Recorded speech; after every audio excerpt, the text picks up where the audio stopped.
عطا فرمائے۔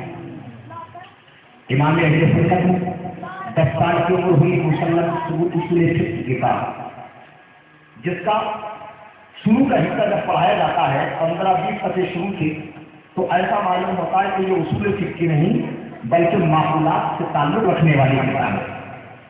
منطق اور فلسفے کا انداز نہایت مشکل اور ادب کتاب امام اہل سنت نے 10 سال کی عمر میں اور 7 کو کیا ہوتی ہے، سفر کا زمانہ ہے، انسان اس عمر میں ابھی مسلط نہیں ہے شریعت کا، 10 سال کی عمر میں امام اہل سنت نے جس سے پڑھنا اور پڑھانا بہت مشکل کام ہے۔ میرے امام نے پڑھایا ہی نہیں بلکہ رسی بھی ایک تقریر کرے 10 سال کی عمر میں، اور 13 سال کی عمر میں تمام علوم کی آپ کو تکمیل فرمائی۔ اللہ اکبر۔ اور جیسے 13 سال کے بعد آپ کے سامنے جب ذمہ داری دی گئی فقرے کی، رزاق کے تعلق سے ایک مسئلہ آیا اور بطور امتحان آپ کو پوچھا گیا کہ اگر بچے کی ناک کے ذریعے دودھ پیٹ میں پہنچ جائے تو حرمت رضاعت واجب ہوگی کہ نہیں؟ کس کے ذریعے؟ ناک کے ذریعے دودھ بچے کے پیٹ میں پہنچ جائے، مدت رضاعت میں ایام رضاعت میں، یعنی جو دودھ پلانے کا زمانہ ہے 2 سال یا 2.5 سال، اس زمانے میں اگر بچے نے منہ سے دودھ نہ پیا کسی اجنبی عورت کا، بلکہ اس بچپن کے زمانے میں 2-2.5 سال کے زمانے میں اگر بچے کی ناک سے ذریعے دودھ پیٹ سے اتر گیا تو آیا رضاعت ثابت ہوگی کہ نہیں؟ جس عورت کا دودھ اس بچے کے پیٹ میں گیا وہ اس کی دودھ کی ماں بنے گی کہ نہیں؟ رضائی ماں کہلائے گی کہ نہیں؟ یہ سلام امام اہل سنت سے کیا گیا۔ امام اہل سنت نے برجستہ جواب میں کہا فرماتے ہیں چاہے اجنبی عورت کا دودھ ایام رضاعت میں ناک سے ذریعے پیٹ میں جائے یا منہ سے ذریعے پیٹ میں جائے، ہر حال میں وہ رضاعت پیٹ میں جائے گی اور وہ اجنبی عورت دودھ کی ماں بن جائے گی۔ والد نے دیکھا خوش ہو گئے۔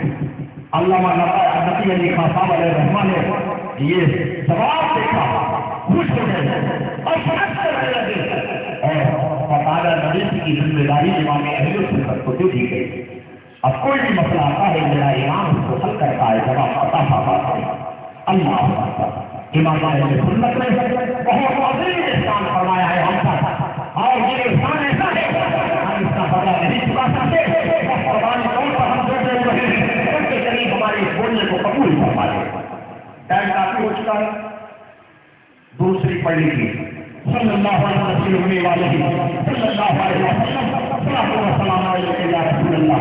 لوگوں کا تصور صرف وہ ایک عالم سے نہیں، وہ تو اتنے بڑے وقت کے ولی تھے کہ ان کو اپنی موت سے پہلے اپنی موت کا علم تھا کہ کب میرا انتقال ہوگا، کب میرا انتقال ہوگا، کون سا وقت ہوگا، کون سا ٹائم ہوگا، کون سا دن ہوگا، کون سا مہینہ، کون سا سال۔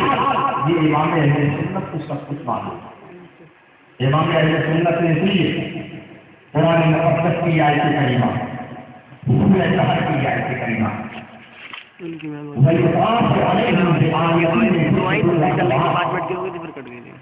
اور ان پر پیش کیے جائیں گے، جنتیوں پر جنتیوں کے سامنے پیش کیے جائیں گے چاندی کے برتن اور کوزے،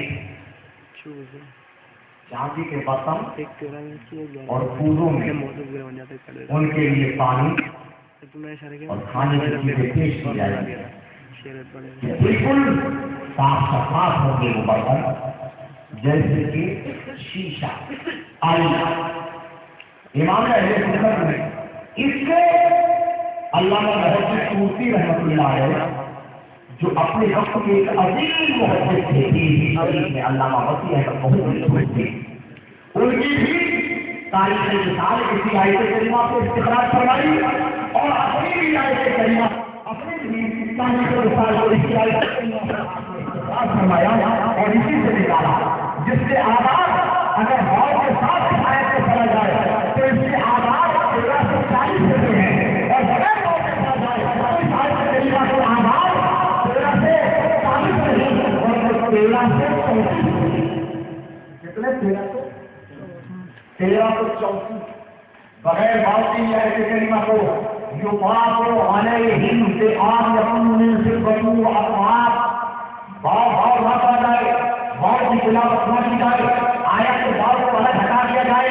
تو اس آیت کریمہ کے آغاز اکثر کے حساب سے، حروف ہجا کے حساب سے، حروف تہجد کے حساب سے اس کے آغاز کتنے ہوتے ہیں؟